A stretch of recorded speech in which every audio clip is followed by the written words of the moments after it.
afternoon, folks. Dr. Barry, London News. Today we're going to talk about scams. Have we got scams? Well, every time we put on our fake news, we hear about scams.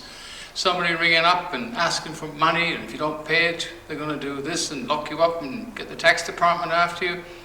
But let's just look around and see how many other scams there really are.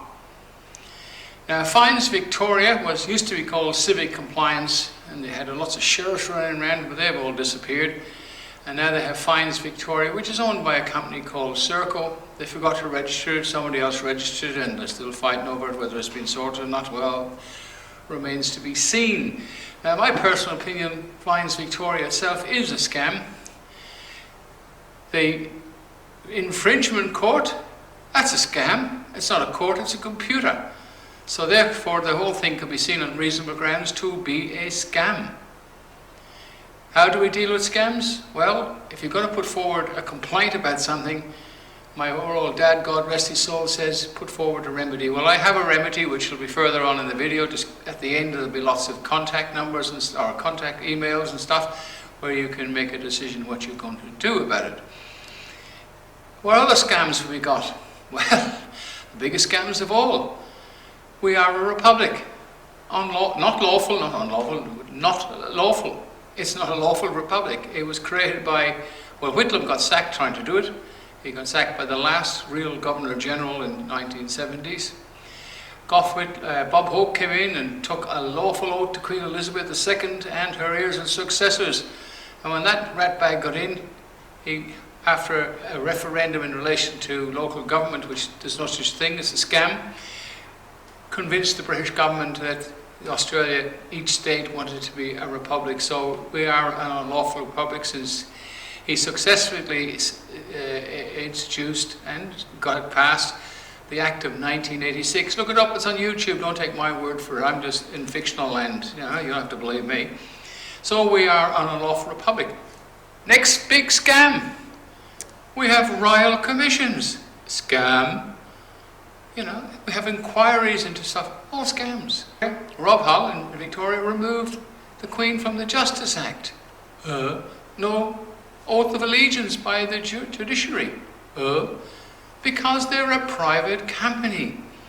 Next scam, state government, private corporation, scam. Federal government, private corporation, scam. All linked and owned by the USA District of Columbia, which in itself could be seen on reasonable grounds to be a scam. Now the question is, what are we going to do about these scams? Well, the Common Law Court, which was set up in the UK almost 4 years ago, is now in over 100 countries, and it's here in Melbourne, and we've already had a couple of practice runs. So in the near future, probably this month and so on each month, we'll have a number of cases coming before the International Common Law Court. And that's the people, that's not me. I'm just a coordinator with the coordinator in another country. The Common Law Court is the people, it goes God's law, it goes back to the Ten Commandments. It's way back before the Magna Carta, the Bill of Rights, which are all very important, but common law goes back to the villages. It was really established in a written sense after the Battle of Hastings in 1066, when William the Conqueror brought in some very clever people who kept great book records and banking. And of course the Doomsday Book, he listed all the properties throughout the kingdoms and got all the kingdoms to come to a meeting without conquering them physically. They all agreed by contract, if you like, and they turned up, verbal of course. All the records are kept. So Common Law Court goes back to 1066, and it goes back to the Germanic areas as well, when William the Conqueror came, and it already was in England well and truly established, but the written records were kept that far back. So we need to make a stand. We have it. We need, when I say physical support, we need people to come, and we have public meetings. I'd like to pick a jury of 12 from at least 50 or 60 people. It's much better than picking them from 20 or even 15, a jury of 12. Now we've got a number of people whose comeuppance is going to be on the way. People who've committed crimes against the people, fraudulent claims and stuff, they're all going to have to face the public. Okay, let's look at road rules. Road rules. Are road rules a scam? Well, in a way, yes, they're a scam, because the road rules here in Victoria, I can't speak for any other state, were never ratified. They were never read in the Parliament on the third time. And even then, if it was, it'd probably still be a bit of a scam, because Parliament is a scam itself. It's a private company. Now, looking at and saying that, we have to have rules and we must have some regulations when it comes to the road. And people who say to me, "Oh, I've handed my license back in. I'm not going to abide by the rules." Well, when you got your driving license in the first place, you were so enthusiastic you signed anything. They would have signed 6 pages, front and back, if they asked you. You were never given full disclosure. Under their law, that could be seen as a unilateral mistake. You could get out of it. But what's the point?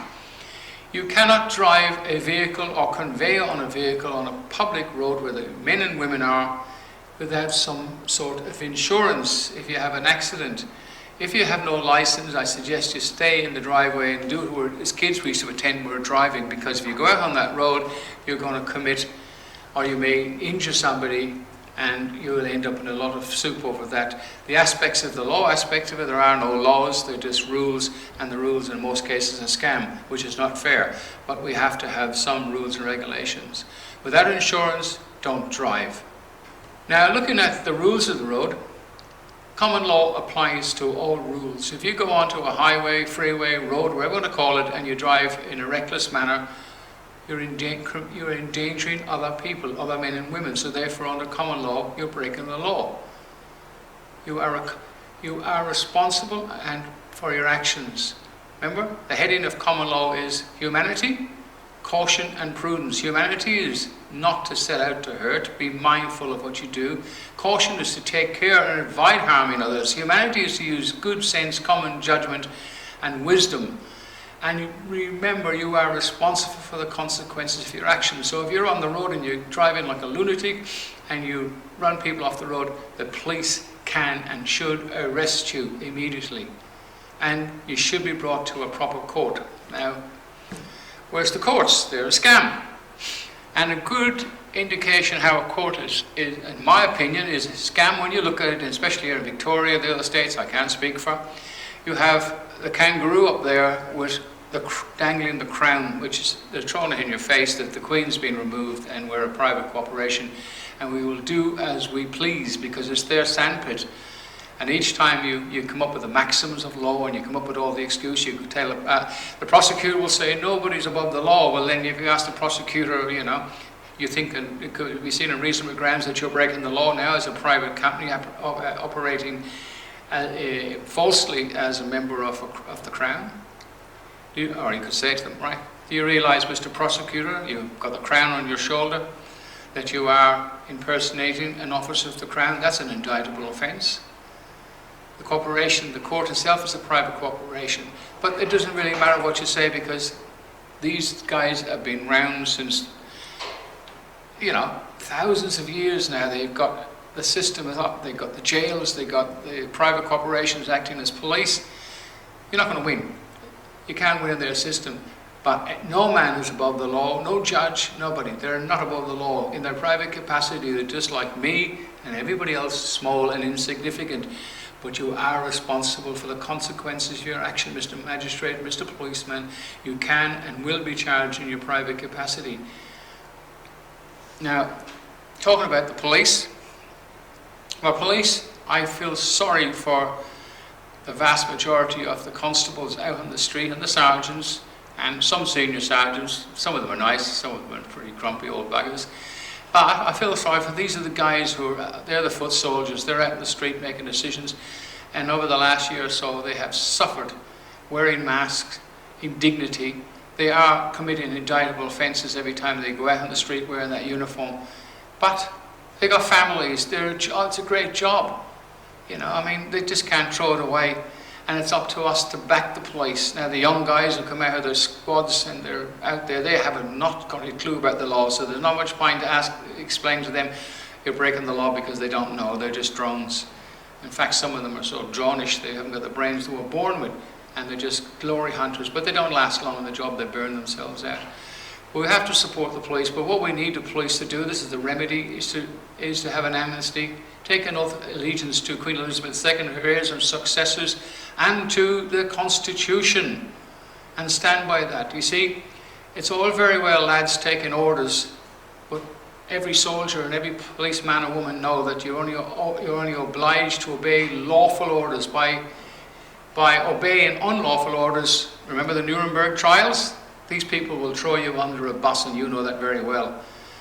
So I suggest you get together. It only takes a couple of constables, and that could be a sergeant, an inspector, because all police are constables at law, to arrest these criminal politicians who really a fictional lot of criminals. They're disgusting. All politicians know the Queen's been removed, so by even going into politics, sadly there's a couple of good politicians, because they say the right things, but they can't do nothing. They're pretty inept. But if you know that Queen Elizabeth's been removed, which they all do, and ignorance of the law is no excuse, you know very, very well that you're committing some prison of treason, if not treason itself, and that's an arrestable offence with that warrant. Anybody can arrest anybody. Now, going back to powers of arrest. If you believe in acts, well, acts are something that take place on a stage, and if you arrest somebody under the Section 458 of the Crimes Act here in Victoria, and there's the different numbers in other states, that's under the Acts, so you're under the Acts. So Acts only apply to persons, and persons itself is a scam. An absolute scam, because if you're a person, you're a dead estate. That's why your name is in capital letters. You're dead, they're talking to the dead, which could be seen again on reasonable grounds of insanity. But if you believe you're a person, well, you get exactly what you deserve. Hence, the ID. I'll show you a little bit about the ID, what it's about. When you're asked for identification, what do you produce? Driving license, everything. You don't use your own personal ID. You're a man or you're a woman. That's it, end of story, and you stand under common law or under God's law. There's no need to carry on about it.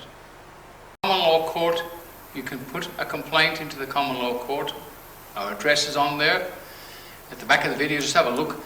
All the information at the back. Have a look at the video, at the information at the back, the address. If you have a problem, keep it very short, because I'm a one-man band, and there's Anne's the secretary, if you like, she does the paperwork. If you have a complaint, you've been harassed by the council or something like that, we will be able to help you, and there's no cost involved. If you want to make a donation to the Common Law Court International Foundation, well, the numbers are at the back there. Right now we got $570. We've had a few little donations, and I really thank those people, but we need quite a bit of money to put a vehicle on the road and to set uniforms up for common law sheriff, deputy sheriffs. There's only one sheriff, and then there's deputies.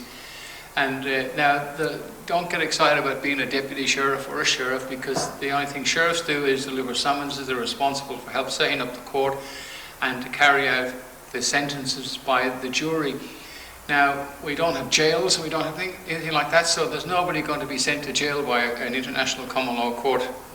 Well, right now, down the track, perhaps in the UK, they may have done it, I don't know, or in Canada. Well, in Canada, Pope Benedict, which was Cardinal Ratzinger, he was found guilty by the International Common Law Court back in 2012-13. Spain picked up on the charges and was very happy to tell the Catholic Church that we're going to take liens out on their properties in Spain unless Pope Benedict, which was Cardinal Ratzinger, to stand down. It's all in the search engines, and hence from then on he's a prisoner in the Vatican. He's a very old gentleman now, but nobody's above the law. Anybody out there who thinks they are, well, you know, an eye for an eye, a tooth for a tooth, it says in the maxim. Any man who thinks he's above the law is insane. Well, fictional system think they're above the law because they're a private company. Well, that's going to end. So there is an answer, and the common law is the answer, and you cannot fight against the people, and you can't fight against God's law. As I said in the beginning, London News, I'd like to welcome everybody and thank for people for subscribing. And if you've got something constructive to say, by all means, even criticism that's instructive, or it's got to have something good come out of it, by all means put it on your comments. Well, we've got a couple of trolls who come on, and they're just nonsensical. They have to be eliminated because they're just taking up space. So if you've got something good to say, or you've got constructive criticism, by all means. Look, I'm just an old bloke. I don't give a rat's butt what you think of me, and it's not going to affect me, because if I don't like it, I just will delete it, or send you, well, I won't even bother answering you, because stupidity is something you can never change.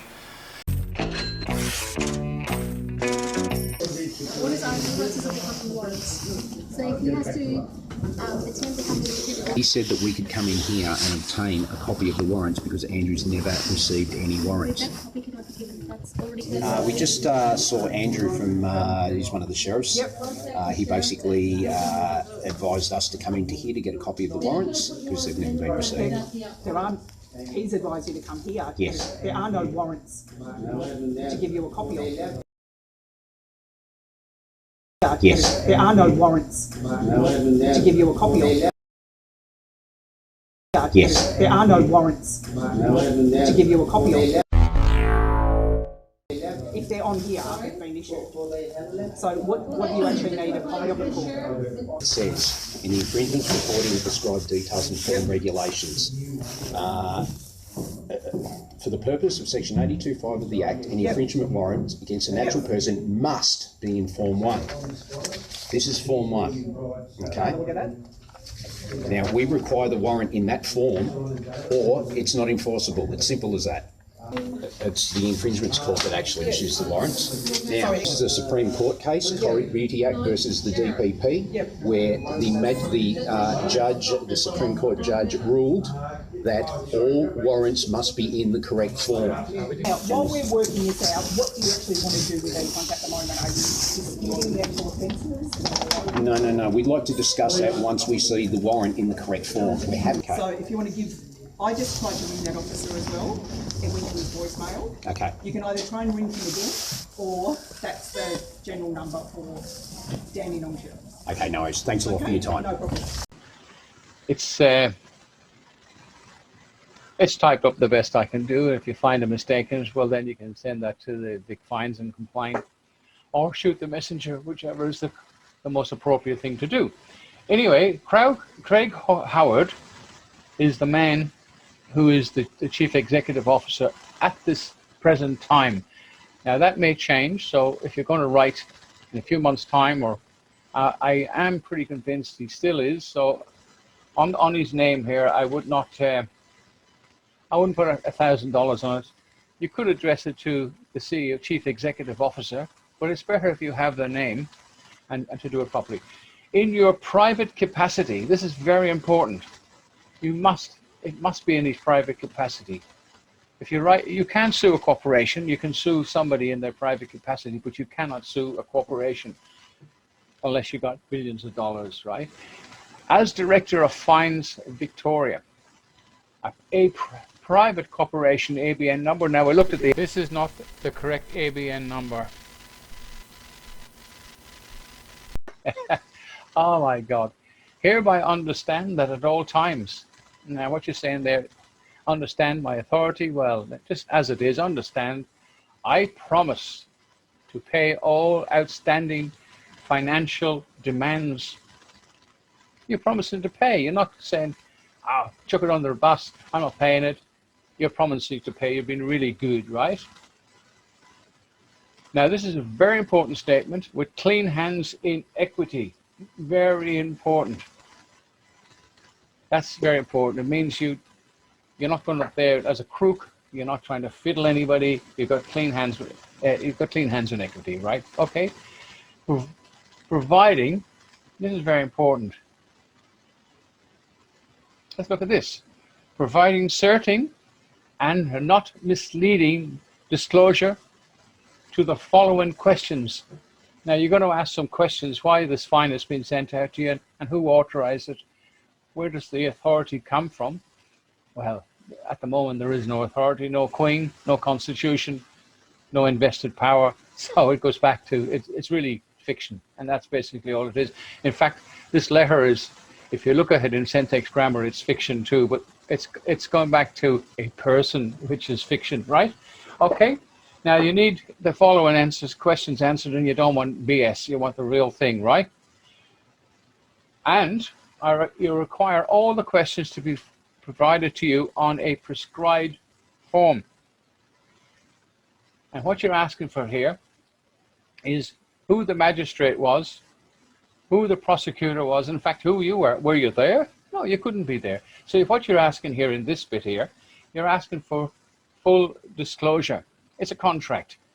If you write to them, you're contracting, but now you're writing to them and asking for full disclosure on that contract. They're accusing you in a fictional court that you've done something wrong, and you're now going all these bogus fines for the virus, the imaginary virus, the common cold, which the whole world was closed down on, all political. Oh, well, you promised to pay them, and now you're going to ask for these questions. Now, if Mr. Craig Howard, the CEO of that fictional company, well, it's not fictional, it exists, but, you know, he has to reply to you within a period of 28 days and complete and not misleading answers to the questions you asked. Who was the magistrate? Who was there? Now, if he doesn't reply within a period of 28 days, you have seen an accord of satisfaction means that he's happy, you're happy, and the matter is settled. As you can see, we have changed this identification, right? So we've got certificate of identity, diplomat. So what that's saying, you're a diplomat for the sending state, which is your surname. Remember, your surname is what they use, and when they're talking to you and calling you a person, if you're a person, you are a deceased estate at law, and then you suffer the consequences of such. By having your own identification, you're removing yourself from that fiction. You put your family name goes in here in brackets, like in capital letters, like everything else comes to you in capital letters, which they're talking to the dead, which in one sense is crazy. Here where the name goes, your name may be Barry John. Barry John goes in here. Wherever your surname goes there, again, your photograph goes here, just head and shoulders. Your name again, just Barry John. That's the case. And the sending state, obviously, is in brackets. Then the address and the post office barcode, and that when all these IDs are sent out, they're registered by registered post. At the bottom is a barcode, which is on the envelope. That remains with you forever because now it's been posted, it's registered, and it's part of the bill of landing. It's there forever. That postcode is yours for life. You can put in all of the documents. Now we're moving on to the back. It's different and very important. You're making a statement here. I stand under common law. Well, really, that's the only law that applies to a living man or woman. For this claim is with the knowledge, is with the truth, fact. So you're making a truthful statement, and it's a fact. This contract are with the claim of humanity, caution, and prudence. Very important words in common law. Down the bottom, if you look at humanity, to act with kindness, not set out to hurt people. Caution, take care, be mindful not to harm others. Prudence, use good common sense. Judgment, be mindful of your actions. Remember, you are responsible for the consequences of your action. This card explains everything. When you're asked for an ID, you produce your own personal identification and you're making a statement. Where the XXX is, here, that's where I just print your name.